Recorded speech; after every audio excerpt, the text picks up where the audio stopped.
Je voudrais, mes frères et sœurs, que vous preniez la Bible comme si c'était un livre que Dieu vous a envoyé.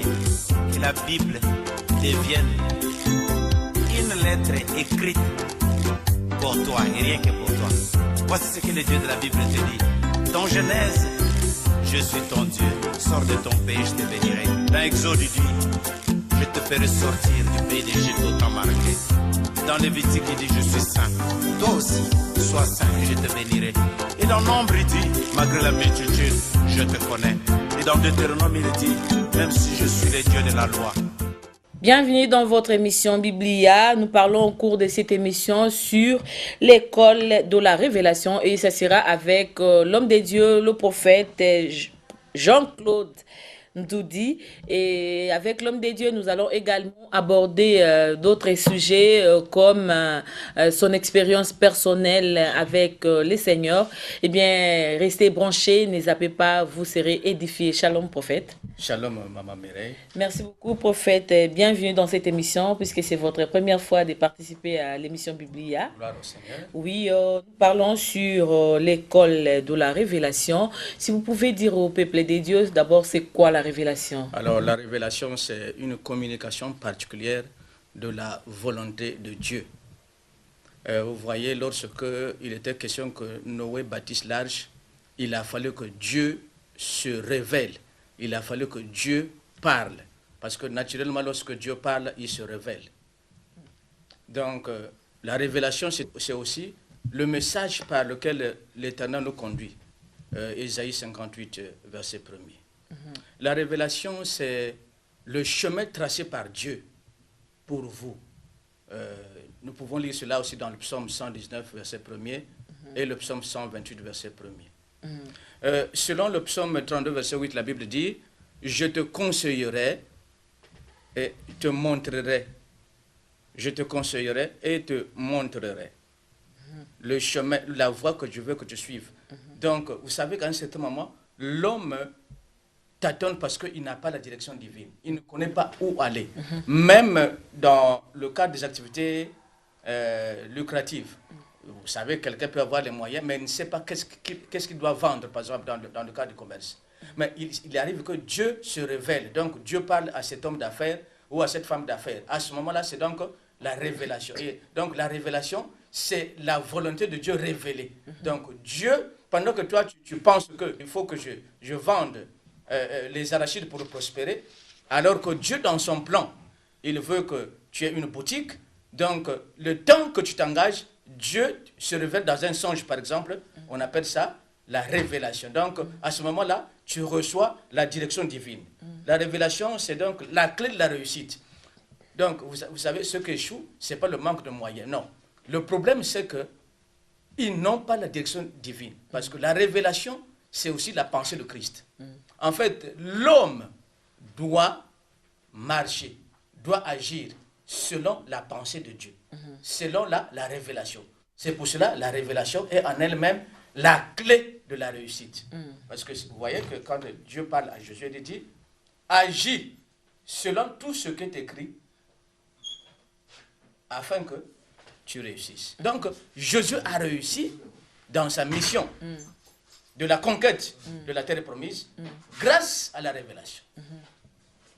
Donc, la révélation, bien-aimé dans le Seigneur, c'est la connaissance accordée par Dieu. La révélation, c'est la connaissance accordée par Dieu sur lui-même, sur ses intentions, sur sa pensée, au sujet de chaque chose. Donc, Dieu parle d'abord. Dieu ne cache pas son intention. Du reste, c'est un principe fondamental pour Dieu. La Bible déclare, car le Seigneur l'Éternel, nous sommes dans Amos 3, ça fait partie de la révélation, car le Seigneur l'Éternel n'accomplit rien sans avoir révélé son secret, sa pensée, son intention. Donc Dieu révèle d'abord son intention, sa pensée. Il conduit, il dit, voilà, pendant que tu penses aller à gauche, voici le chemin de la réussite, c'est là, va à droite. Vous voyez même, on nous parle même dans la Bible de la pêche miraculeuse que Pierre avait accomplie. Mais suivez bien, relisez la Bible, bien-aimée dans le Seigneur. La Bible dit que toute la nuit, Pierre a péché. Donc, Pierre connaissait bien le secret des eaux profondes, des eaux. Mais il est allé, c'est vrai. Mais il a fait selon son intelligence. En fait, Pierre a travaillé dans un premier temps selon sa pensée. Mais la Bible dit qu'il a échoué. Mais qu'est-ce qui s'est passé dans un deuxième temps? Pourquoi Pierre a-t-il réussi une pêche miraculeuse? Mais parce qu'il s'est retourné vers le Christ. Il a dit, mais j'ai tout fait, mais là, je n'ai rien eu. En tout cas, c'est l'échec. Vous voyez ça? Donc, sans révélation, nous échouons. Mais la révélation a fait de telle sorte que Pierre, recevant la révélation de Christ, il a dit, va dans les eaux profondes et jette le filet où? Jette le filet où? À droite. Oh, c'est merveilleux, bien aimé. C'est lorsqu'on a la révélation qu'on peut réussir. Et la Bible témoigne que ce jour-là, ils ont capturé des milliers de poissons. Le filet prêt à se déchirer. Donc, la révélation, c'est la base même de la marche chrétienne. Prophète, oui. À quel moment reçoit-on une révélation et c'est comment? Bon, en fait, la révélation, on la reçoit selon la volonté de Dieu. Quand Dieu veut se manifester, il se révèle. En réalité, donc... c'est pendant qu'on dormant? Oui, c'est-à-dire... Ah oui, j'ai compris votre question. Oui. C'est pendant la nuit, quand on dort, ou pendant la journée, quand on somnole, ou c'est... Comment recevoir la révélation? Prier, oui. On reçoit la révélation pendant qu'on dort, même dans un songe. Job dit, Dieu parle tantôt d'une manière, tantôt de l'autre, mais l'homme ne prête pas attention. Et il continue, il dit, c'est lorsqu'on dort, ainsi de suite. Donc, on reçoit une révélation, qu'on peut appeler un songe ou une vision. Donc, pendant que l'on dort. Mais la journée comme ça, vous êtes en prière, par exemple, conduit par l'esprit, les yeux s'ouvrent et tu vois. Alors là, ça devient une vision. Donc, on reçoit la révélation en pleine prière. On reçoit la révélation lorsqu'on remplit de l'esprit. On reçoit la révélation lorsqu'on c'est vraiment différent avec la vision. Alléluia. Gloire au Seigneur. Oui, nous parlons sur l'école de la révélation. Et je ne sais pas, est-ce qu'on doit nécessairement passer par une école pour avoir des révélations? Donc, je dirais que l'école lui-même, c'est un établissement où l'on dispense un enseignement particulier. Bien. Donc, et pour avoir des révélations, pour avoir les révélations, par une école comme ça. Non, oui et non. Parce que moi-même, quand Dieu s'est révélé à moi, je ne suis pas allé à l'école. C'était juste... c'était le jour de Dieu qu'il voulait me parler. Parce que naturellement, quand Dieu parle, il se révèle. Donc, je dirais non. Selon le plan de Dieu. Vous savez qu'il n'y a que Dieu qui sait qu'est-ce qui va se passer demain, qu'est-ce qu'il va faire de toi. Alors, Dieu donc, au moment opportun, il se révèle. Ça, c'est non. Mais oui aussi, parce qu'il y a un enseignement particulier où il y a un sous-thème à l'école internationale de la révélation, bien sûr. Il y a un sous-thème qu'on appelle « Comment recevoir la révélation ?» Donc, il y a une méthode. Une méthode. Vous voyez que Moïse, pour recevoir la révélation, il est allé à la montagne. Mais la révélation aussi, on le reçoit par des prières intenses. Plus que vous priez, plus que Dieu se révèle. Et la Bible déclare, vous me chercherez et vous me trouverez si vous me cherchez de tout cœur. Une femme, un homme, l'église, un couple qui cherche Dieu de tout cœur, Dieu finit par se révéler. Donc, c'est par une action de la prière continue. Je insiste bien, continue. Plus que tu cherches Dieu, plus qu'il va se révéler. Il a dit, invoque-moi et je te répondrai. Donc, ce n'est pas une fois. C'est vraiment, il faut que ce soit une vie. Tu es dans une vie de prière intense et à un moment inattendu, Dieu peut se révéler. J'espère que j'ai répondu à votre question. Parlant de cette école de révélation, où se trouve cette école internationale de révélation? Est-ce que c'est biblique quand on parle d'une école internationale de révélation? La Bible fait-elle allusion à ça? Bon, d'abord, lorsqu'on parle d'école, là, on fait allusion à ajouter la connaissance. C'est-à-dire il faut ajouter la connaissance. Du reste, ajouter la connaissance, c'est dans la volonté de Dieu, parce qu'il est dit dans Pierre qu'à votre foi, ajoutez la connaissance. Maintenant, s'agissant de l'école internationale de la révélation, c'est une initiative de Dieu lui-même, de Dieu le Père, parce qu'il s'est révélé à moi le 6 janvier 2012. Le 6 janvier 2012, le Saint-Esprit m'a dit de mettre en place l'école internationale de la révélation. Alors, vous savez bien, international, Dieu pèse les mots quand tu le parles. Donc, ce qui est international, c'est quelque chose qui va de nation à nation, ou bien entre les nations. Donc, bien aimé dans le Seigneur, la RDC étant une nation prophétique, et la RDC étant aussi la terre de mon appel, bien aimé dans le Seigneur, vous verrez ces choses s'accomplir. Les Européens viendront, les Américains viendront, les Asiatiques viendront ici à Kinshasa. Ce sont des choses que j'ai vues dans les songes. Et cette école verra le jour. Vous verrez, d'abord, on va dans les... En fait, c'est un projet de l'année 2016. La sortie officielle aura lieu en 2016. Mais bien avant, nous aurons des contacts selon que l'Esprit va nous conduire. Mais bien, j'aimerais vous dire seulement que c'est une initiative divine. Parce que la République démocratique du Congo est une terre... Ça fait combien d'années ou de temps depuis que Dieu vous a parlé sur la construction ou pour bâtir cette école internationale de la révélation? Je disais que Dieu s'est révélé à moi le 6 janvier 2012. Donc, pratiquement 3 ans. 2012, 13, 14, 15. Donc, et vous voyez que c'est comme ça que Dieu marche avec un homme. Parce que la révélation est progressive. Il te parle aujourd'hui, il complète la révélation demain, et ainsi de suite. C'est comme ça que les choses se passent. Donc, pendant 3 ans, Dieu m'a révélé un bon volume sur la révélation. Parce que l'école elle-même se repose sur 5 piliers. Sur 5 piliers. Lesquels? Nous avons la révélation, nous avons les secrets de la révélation, nous avons le secret de la plénitude de l'esprit, nous avons les divers secrets bibliques, et nous avons la puissance, parce que c'est là le secret. Nombreux parlent de la puissance de la résurrection, mais à l'école internationale, nous allons encore approfondir cela, parce que c'est une base dans le christianisme. C'est quoi l'objectif de cette école internationale? D'abord, l'objectif, c'est réunir toutes les femmes et tous les hommes qui ont reçu l'appel au ministère. Ceux qui ont entendu la voix de Dieu comme moi, vous êtes attendus dans cette école. Alors, c'est pourquoi, pour renforcer les capacités spirituelles, ça c'est comme ça. Parce que, en fait, ce n'est pas là que tu deviendras un homme de Dieu. Non, tu as déjà reçu l'appel au ministère. Ça, c'est une bonne chose. Maintenant, vous savez que nombreux échouent dans le ministère parce qu'il s'est levé au temps où Dieu ne lui demande pas de se lever. Il va servir Dieu là où... Proclamer, oui, pasteur, là où il ne devrait pas servir. Donc, tout ça, c'est important. Tout ça, c'est important. Donc, il faut aiguiser la foi des leaders spirituels.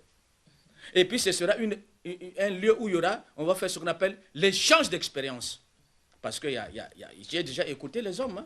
J'ai déjà écouté, hein, j'ai entendu le témoignage personnellement à la télévision. Un jour, j'étais en train de suivre la télévision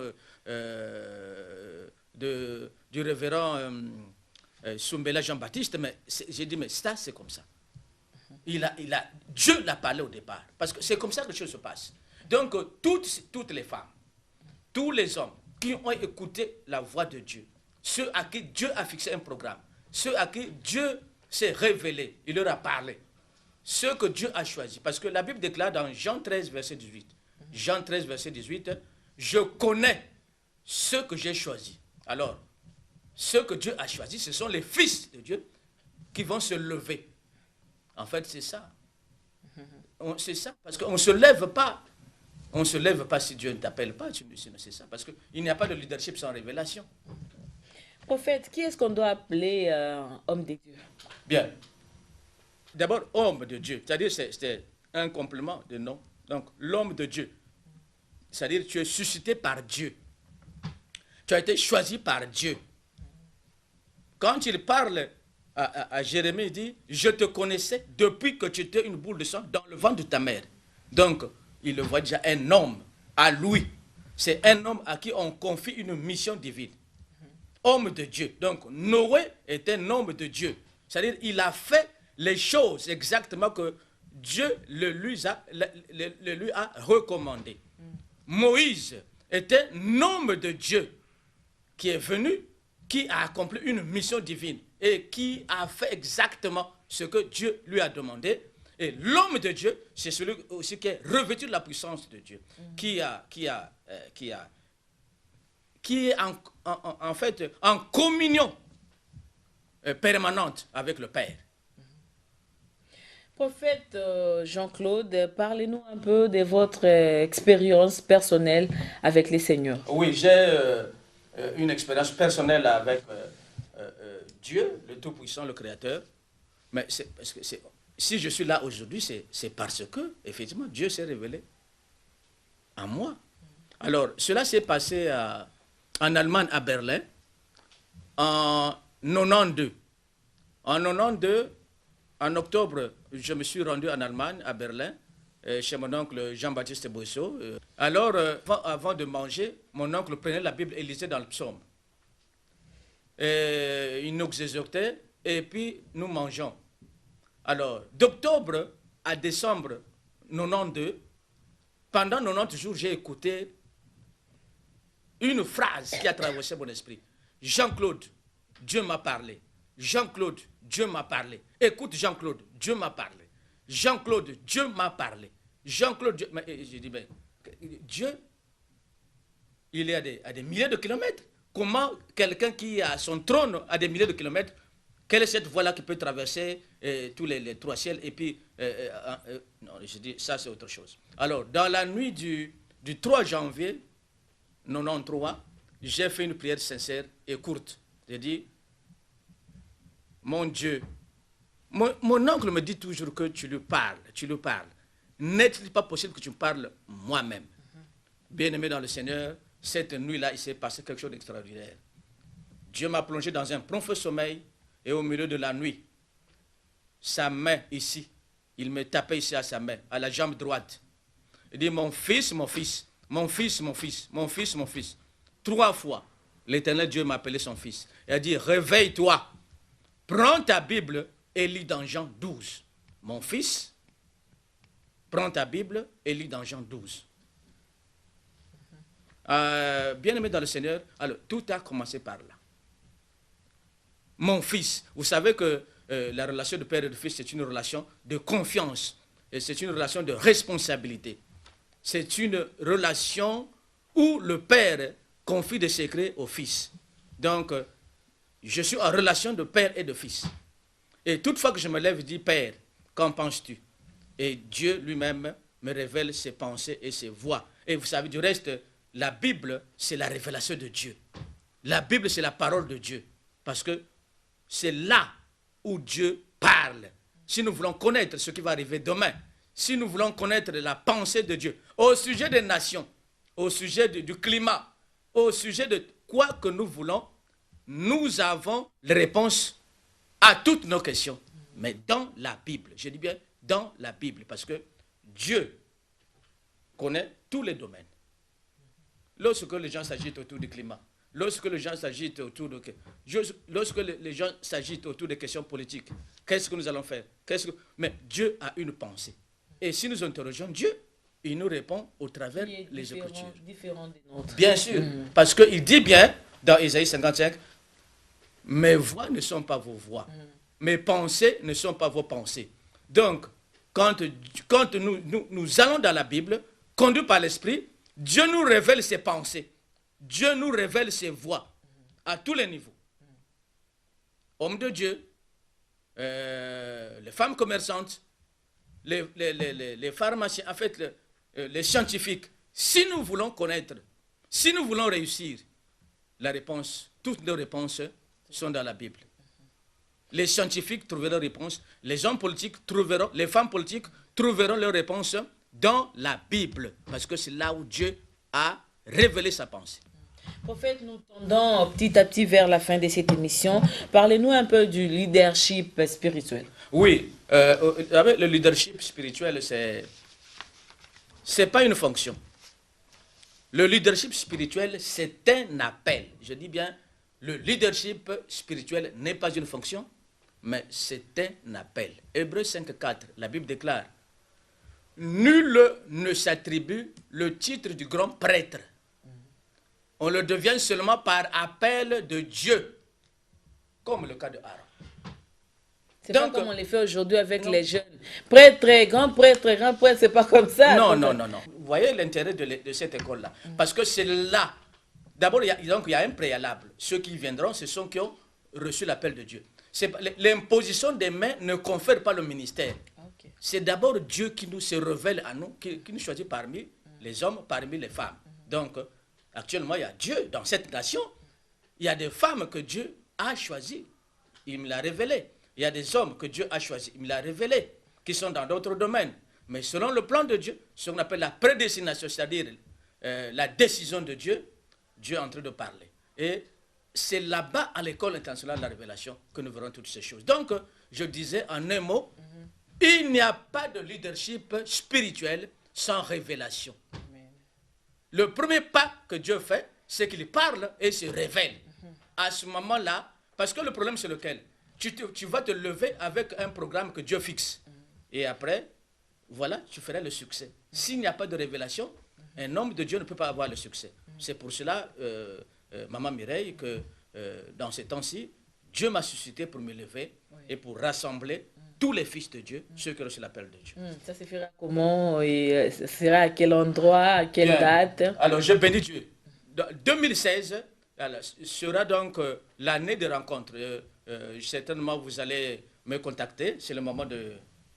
Certainement, vous allez me contacter. Vous avez là le numéro au bas de l'écran. Vous pouvez nous contacter directement. Donnez votre numéro de téléphone. Au 0 82 22 24 753. Je répète, 0 82 22 24 753 ou au 09 92 20 34 35. Oui. Et puis à ce moment-là, si vous nous appelez, vous aurez des précisions et nous aurons des rencontres préliminaires. Oui, prophète, nous sommes arrivés à la fin de cette émission. Si vous avez un dernier mot par rapport à cette école de la révélation ou votre expérience personnelle avec Dieu, comme nous sommes au début de l'année 2016, si vous avez des vœux à adresser à vos membres des familles, vos amis et connaissances, les frères et sœurs dans le Seigneur et aussi à quelques hommes de Dieu, bien sûr. Ok, j'aimerais seulement dire... pour terminer cette émission, qu'il est temps que toutes les femmes et tous les hommes qui ont reçu l'appel de Dieu se lèvent. Parce que la République démocratique du Congo est une terre prophétique. Et l'école internationale de la révélation aura comme siège ici la RDC à Kinshasa. Et ça, c'est prophétique. Tout ce que vous avez entendu certaines choses au sujet de la RDC sur le plan spirituel. Voilà, le temps arrive aussi. C'est vrai que Dieu se révèle aux uns et aux autres. Mais moi, j'apporte ce que Dieu m'a révélé. Bien-aimés dans le Seigneur, je vais bénir tous ceux qui nous ont suivis. Mais aussi, c'est le temps de saluer l'archevêque Diama Kalonji, l'évêque Judy Diama Kalonji du Logos-Rema. Je n'ai pas oublié le pasteur Joseph Batubenga. Je salue ici donc aussi le pasteur Roland Dallot, Atom Mbumba du Centre missionnaire Philadelphie. Je salue le pasteur Oku Moïse de Shama Ministries. Ils sont sur l'avenue Lubisi, 54 bis dans la commune de Lemba. Je salue la servante de Dieu, Poupette Ntsubayi, là-bas à Kintambo. C'est une femme qui nous bénit, qui agit au partenariat. Alors, j'aimerais aussi saluer les bien-aimés de paroisse Emmanuel à Massina. Du côté du Brazzaville, je salue l'apôtre Ludovic Mabiala et tous les pasteurs des assemblées chrétiennes. Je salue tous les bien-aimés de l'assemblée chrétienne Madjibou. Je salue la servante de Dieu, Diatantou Marie-Brigitte. Je salue Madame Sompa Béatrice en France. Et sans oublier mon ami Didas Nswadi, qui est en France, qui du reste aussi, c'est un partenaire au ministère. Voilà, merci beaucoup, prophète. Alléluia. Oui, merci, amis des Biblia. Moi aussi, je profite de cette émission, de ce plateau pour présenter également mes vœux les meilleurs à ma famille et à mon beau-frère Didier Motato. Mes vœux les meilleurs à mes amis et connaissances, aux fidèles téléspectateurs de cette émission Biblia, vous qui avez l'habitude de nous suivre. Merci beaucoup. Que Dieu vous bénisse pour cette nouvelle année. Mes vœux vont également à l'endroit de tous les pasteurs qui nous soutiennent pour l'avancement de cette émission, de cette œuvre, et précisément au pasteur Blaise Mpongo. Mes vœux s'adressent également à toute l'équipe technique qui a l'habitude de travailler avec moi pour la bonne réalisation de cette émission, également à mon réalisateur Michel Ntoko, à tous les cadres et agents de la RTNC de développement. Je ne vais pas oublier ici Tex Mambote et mon fils Lorenzi Samuel Mambote. Voilà, à tous et à toutes, je vous dis merci beaucoup et que Dieu vous bénisse. Au revoir. Je voudrais, mes frères et sœurs, que vous preniez la Bible comme si c'était un livre que Dieu vous a envoyé. Que la Bible devienne une lettre écrite pour toi et rien que pour toi. Voici ce que le Dieu de la Bible te dit. Dans Genèse, je suis ton Dieu, sors de ton pays, je te bénirai. Dans Exode, il dit, je te ferai sortir du pays d'Égypte autant marqué. Dans Lévitique, il dit, je suis saint. Toi aussi, sois saint et je te bénirai. Et dans Nombre, il dit, malgré la multitude, je te connais. Et dans Deutéronome, il dit, même si je suis le Dieu de la loi,